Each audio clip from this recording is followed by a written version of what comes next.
Hello everybody, and welcome back to the channel. So we got a new vehicle for the channel, and today's video is just going to be me just walking around the video and showing you what we got. But a little backstory before I show you the vehicle. I used to have one of these vehicles back in the day, and I ended up trading it in for my wife's 2018 Dodge Durango RT, and I've been kicking myself in the rear ever since. I've really been wanting to get another one. I've been looking, and I haven't been able to find one. Well, I was finally able to find one. Unfortunately, it wasn't in my state. It was actually in Texas. So I ended up flying 3 hours to Texas and driving the vehicle through 9 different states, 1,492 miles, and 27 hours home, all by myself. I had a little 3-hour layover, taking a 3-hour nap in Tennessee. But yeah, from start to finish, it took me about 27 hours and 1,492 miles. All right, now that I'm done with a little bit of the backstory, I got one more little piece of information before I show you the new vehicle. And that is for anybody that is looking to get a vehicle out of state and is thinking about having the vehicle shipped. Before you do it, make sure to do your research. Do not use broker shipping companies. Now, broker shipping companies are the companies that you put your information out on the web and they will contact you. They don't actually have trucks that will pick up your vehicle. They actually put the information out on a bulletin. Truck drivers will see that and they'll contact them, and then they'll get a contract with them and then get a contract with you. Do not do that. I highly recommend using a shipping company directly. Do not use brokers. Go directly through the shipping company. They may charge a little more, but it will be worth it. I have 2 horror stories with this new vehicle. I was actually hoping to have it shipped from Texas so I didn't have to put the 1,492 miles on it. So, I hired a company not realizing that they were a broker. Long story short, they contacted me, said, hey, we got a driver, need $200 deposit. I gave them the deposit on my credit card. It was supposed to be picked up by a certain day. That day came and went. Next day came and went. Third day came and went. Vehicle was never picked up. I called them. They said, oh, sorry, they couldn't pick it up. So, I don't know if they ever really had a driver or not. I said, fine, refund me the $200. I'm going to find somebody else. They said, you'll have it in 3 to 5 days. I've never received the money. I contacted the credit card. I did a dispute. And they said, no, sorry about your luck. They had it in their contract that as soon as they supposedly found me a driver, they get to keep that $200. So it's a bunch of BS. So do not use broker companies. They are scams. That company, I'll tell you their name. They were U.S. Cargo Freight. Do not use them. They are a scam. Like I said, they get to keep my $200 because they supposedly found me a driver, even though my vehicle was never picked up. The second company that I contacted, same thing. They were a broker, didn't realize it. They called and said, hey, we have a driver. I gave my $200 deposit. The driver was a day late. The day he showed up, he gets there and says, oh, I'm sorry, I can't take this vehicle. So they tried to find me somebody else. I said, no, just give me my money back. This company, SGT Auto, they actually gave me my $200 deposit. So, don't trust them. Oh, the day before that they were supposed to pick up my vehicle, they actually called and said that the truck driver wanted an extra $150. I told them no, we already had a contract. So like I said, do not use brokers. Use a company that will be doing it themselves. But that's enough of my backstory. That's enough of my rant. Let's get into the video and see this new vehicle.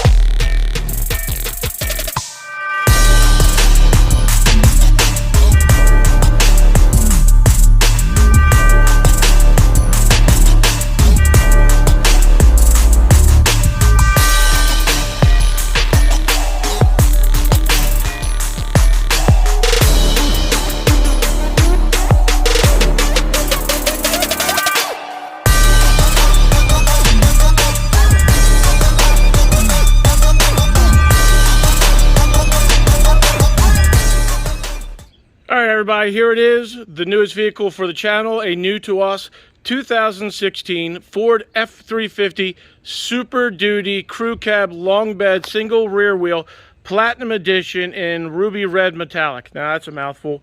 So before I do the walk around, some of the options on this truck, it comes with the 355 locking rear. It has, like I said, the Platinum Edition package. It has the supplemental rapid heating, the engine block heater, the sunroof, fifth wheel package, and the upfitter switches. I think those are all the options it has. I wish it would have came with the rear inner fender covers. I actually bought them. They weren't that much, so I don't know why they didn't get them from the factory, but I actually got them. I'm going to put them on. I think one of the only things that this truck doesn't have that my old truck had was the top of the cab markers.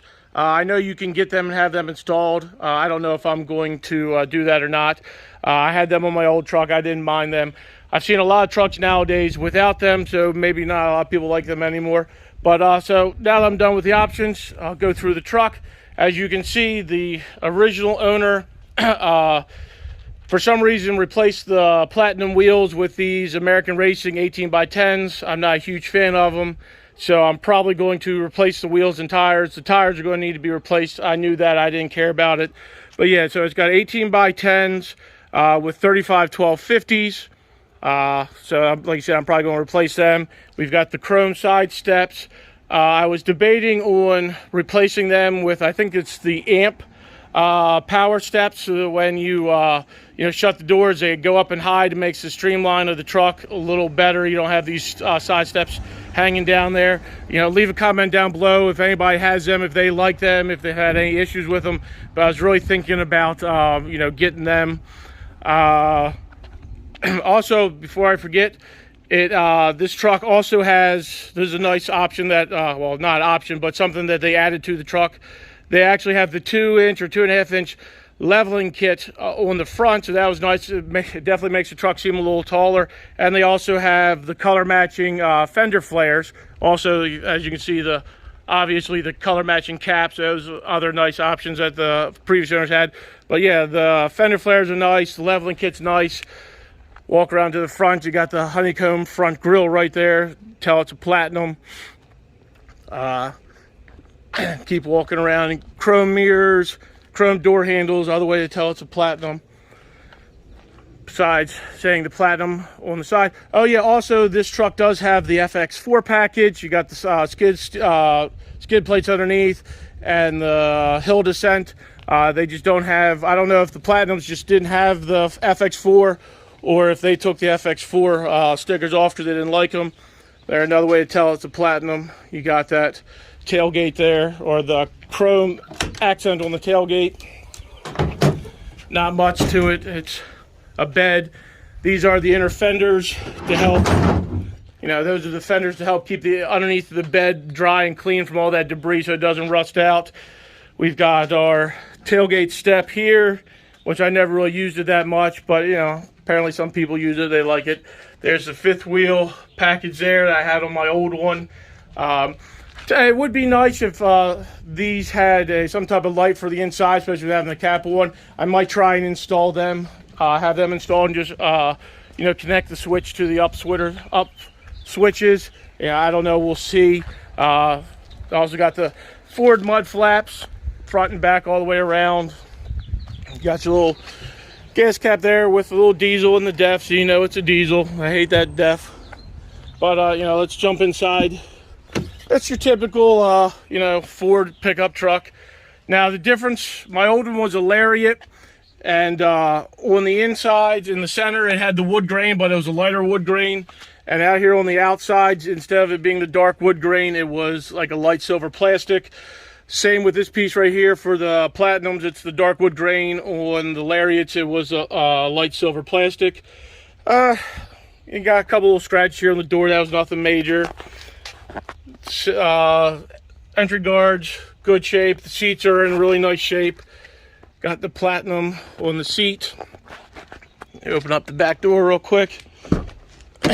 Like I said, it had the rear heated seats, so if you've never seen that on the newer ones, the buttons for the rear seats each side, and now it's only heated for the 2 exterior seats. The middle person, they don't get anything.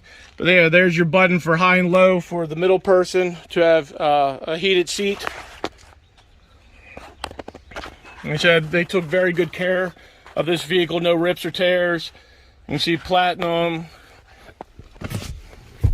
Middle seat folds down for some more cup holders. They've got the underneath here, I've got the hitch insert there. It's got the subwoofer behind the rear seat over here. Jump in here. There's the sunroof up there. I know a lot of people don't like sunroofs on their vehicles, trucks especially, but I don't mind it. I liked it. Here is, let me try and zoom out a little bit. Here is our Platinum Edition steering wheel with the wood grain up top, heated wood grain. Typical, you got your standard light switch and everything over here. Your other switches on the steering wheel, like I said, it's pretty standard. Now, I don't know if people that have not seen the insides of the Super Duties, excuse me, I'm stuttering here a little bit. I had the 11. Again, the 11 had the different dash that this kind of slanted away from you. They changed that in 13, so the 13 to 16 had this new dash, gave a little different look, different feel. I'll turn that on in a second. Of course, you got your 4 cup holders here, 2 cup holders here, cup holders for days, cup holders for everybody. Got your big center console here that goes way down. We didn't want the 6th seat in there. Super Duty over there. Typical, not so big glove box for a big vehicle. Let's see. Let me turn it on real quick. Give me a sec. Get the key out of my pocket. Shut the door so it's not dinging. Let me shut the door so it's not dinging. Put the key in the ignition. Get your little Ford emblem to pop up there. Got your dash. So I've got 104,266.7 miles. Like I said, it was 1,492 miles on the ride home. I put a few on since then. So, but here is the different dash. Of course, that comes up as I'm recording. So this is the different layout on the screen. It's broken up into 4 different screens. Got your phone, navigation, your comfort controls for AC and heat, and then here's your radio. Now the way this works, if you want one of the things, you just kind of touch on it. So navigation, and then it'll load. There you go, you got your navigation. Hit the home button, it takes you back. If you want your comfort controls, hit that, and you got all your different controls right there. This has, I'll take it back so you can see it. It has the heated and chilled front passenger seats, both passenger and driver. It has the heated steering wheel options right there. Now this is also different from my 2011. The buttons for the heated and chilled seats is up here on the screen. There are no physical buttons on the center console, where my 2011 actually had physical buttons down there. So some people prefer physical buttons, some people don't. It's whatever your preference is. I don't mind it. But so yeah, so now they're up there. And then, like I said, if you want the radio to change stuff, to sit there and touch that. You need something with your phone, you touch that. There's your radio controls, media. Drop the phone. Your different stations. Again, here's your controls for the heat, AC, your comfort controls, power button, volume control, tunes, your passenger temperature control, 4-wheel drive button. It's got the locking rear, so if you pull that out, it activates the locking rear. Hill descent, on off. This has the exhaust brake. There's your switches for your trailer brake, and like I said, there are the upfitter switches option that it had. We've got, now I know on my 11 I didn't have the switches for garage doors. This does. There's the switches for the sunroof. Again, nothing major on that one. But yeah, like I said, I mean, pretty much the standard, F350. Let me get out, it's getting a little hot in here. All right, turn the camera. All right, so there you have it. It is our new to us 2016 Ford F-350 Super Duty diesel. I'm not going to go through it all again. I don't have huge plans for the truck. You know, it's just something that I had that I wanted to get again. I miss it, miss the utility of it. You know, I've always needed a truck for stuff, and then when you don't have it, you need it. But so we got it up. You know, I might use this to tow the cars around. I'm thinking about maybe getting a car trailer, tow the cars around if we go to the track. We don't have to sit there and mess with stuff at the track and make it a lot easier.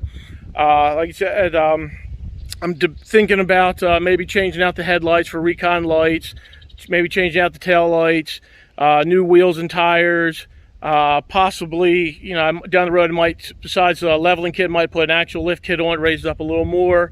I don't know. It's just something that I'm going to have some fun with, and you know, just do some things here or there. You know, I got so many projects. I got the Trans Am, I got the Super Stock, I got the Wrangler, and now I got the truck. That's my problem. I got so many projects, so many things I want to do stuff to, not enough time in the day, not enough money to do it all.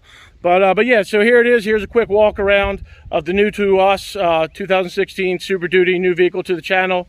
If you have any questions on the truck or anything you want to see with the truck, you know, leave me a comment down below. I can do another video on that, or, you know, give you some updates. I hope you liked this video. If you did, please give it a thumbs up. I'd really appreciate it. And if you're new to that channel, please hit that subscribe button. Turn your bell notification on so you can stay up to date on all my videos. I'm out, and everybody be safe.